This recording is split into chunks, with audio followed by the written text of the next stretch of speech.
the only prayer you ever said was thank you, it would be enough. This quote by Meister Eckhart shares with us the power that gratefulness plays in our life. So think over the course of the last week how many times you expressed appreciation. Did you express it verbally? Did you send somebody a thank you note? When you did express your gratitude, was it deep and from the heart? And did you do it as often as you might like to do it? Our Unity co-founder, Charles Fillmore, wrote, "It has been found by experience that a person increases his blessings by being grateful for what he has. Gratitude, even on the mental plane, is a great magnet. When gratitude is expressed from the spiritual standpoint, it is powerfully augmented." Thank you is a wonderful prayer and is touched in all religions and faiths. Everything from God is great, God is good, let us thank him for our food, to a beautiful prayer that one of my Jewish friends introduced me to, called the Shehekianu. Not only is it fun to say, it's a beautiful prayer, and it said, "Blessed are you, creator of the universe, who has sustained us and brought us to this day." So let us begin our day today by looking at the ways that we can incorporate more gratitude into our lives. Perhaps we're already there. We can always learn a little bit more. And I want to share with you 5 steps, 5 processes that you can use to really harness that power of gratitude. And of course, to make it easy, I'm going to use the word thank. How convenient is that? So when we look at the letter T, take the time every day to write down 3 to 5 things for which you're grateful. If you're already keeping a gratitude journal, wonderful. If a gratitude journal is something that you used to keep and need to get back to, start that today. This process is something that can be started today. In the words of Sarah Von Brethnock, she writes, "You simply will not be the same person 2 months from now after consciously giving thanks each day for the abundance that exists in your life. And you will have set forth in motion an ancient spiritual law. The more you have and are grateful for, the more you will receive." And you may be saying, gratitude sounds good, but, I'm going through this that I don't have a whole lot to be grateful for. Start where you can with what you are, where you are. And even if that means getting up in the morning and the only things that you can find to be grateful for are, okay, I have electricity, I slept in a bed, and I believe I can fog a mirror. Start there.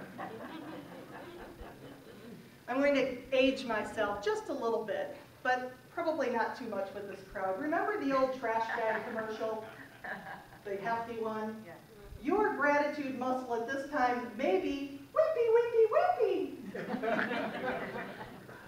With that daily practice of being able to get to gratitude, of looking for things consciously in the world around us every day, we can make that gratitude muscle, and y'all say it with me, hefty, hefty, hefty. Oh, that was weak. One more time. Hefty, hefty, hefty. Exactly. Because it is. Just by starting to notice the world around us, we can start to increase the strength of our gratitude muscle. And it starts out being, okay, I can fog a mirror. And that kind of makes you laugh. And then you start looking for more things, and it becomes easier and easier.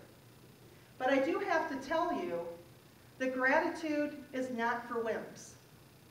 I read this in an article that Dr. Oz wrote, and I just wrote it. I just loved it. Because so many times we look at our lives, and it's really easy to be grateful when things are going well, isn't it? Oh, yay, I got a new job. Yay, I won the lottery. What happens when life is not going so well? How How do you get to gratitude? Imagine that you are working in a job that you love. You have just had the best year of your career and you're on your way to winning a trip. Maybe you just finished a huge project and you're proud. And you receive an email inviting you to an organizational announcement conference call. And you don't think anything of it because, you know, maybe they're actually going to recognize all the people that were having this banner year. So you go into it with positive expectations, and the conference call goes something like this. Yeah, the company is going through severe financial problems right now. We're going to lose $10 million this year. By the way, your position's been eliminated, effective immediately.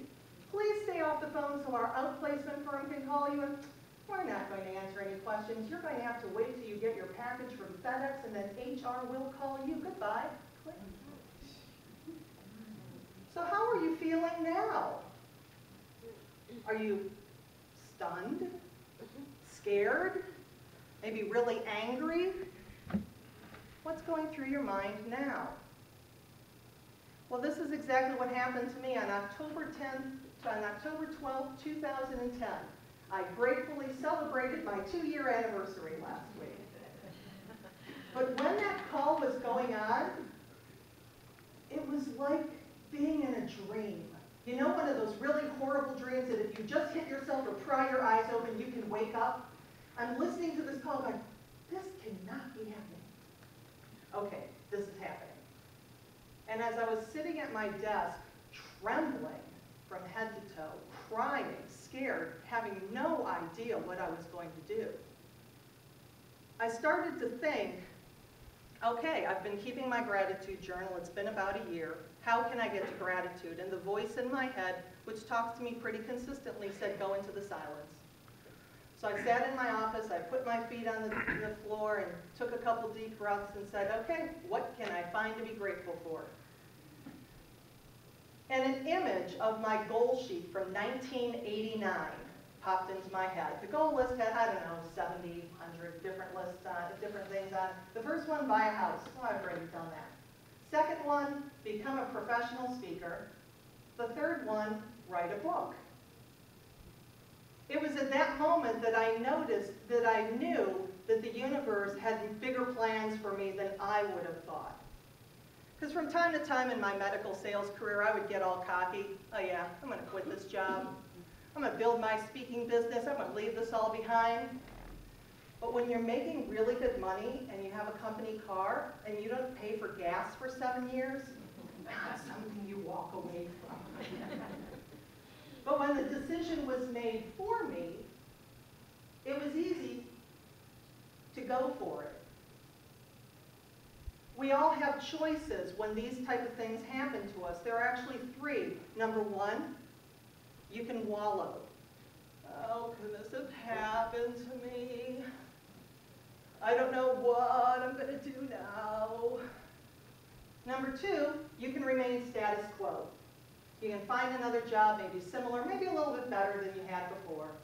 And you can continue with life as it was.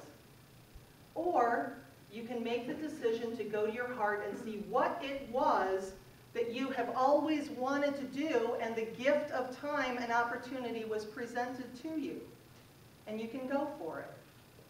Thankfully, with the support of my lovely husband, Scott, I was able to go for it. And it's been an amazing journey. And just like I posted on Facebook on my 2-year anniversary, today is the day I celebrated 2 years of getting canned via conference call. Best phone call of my life.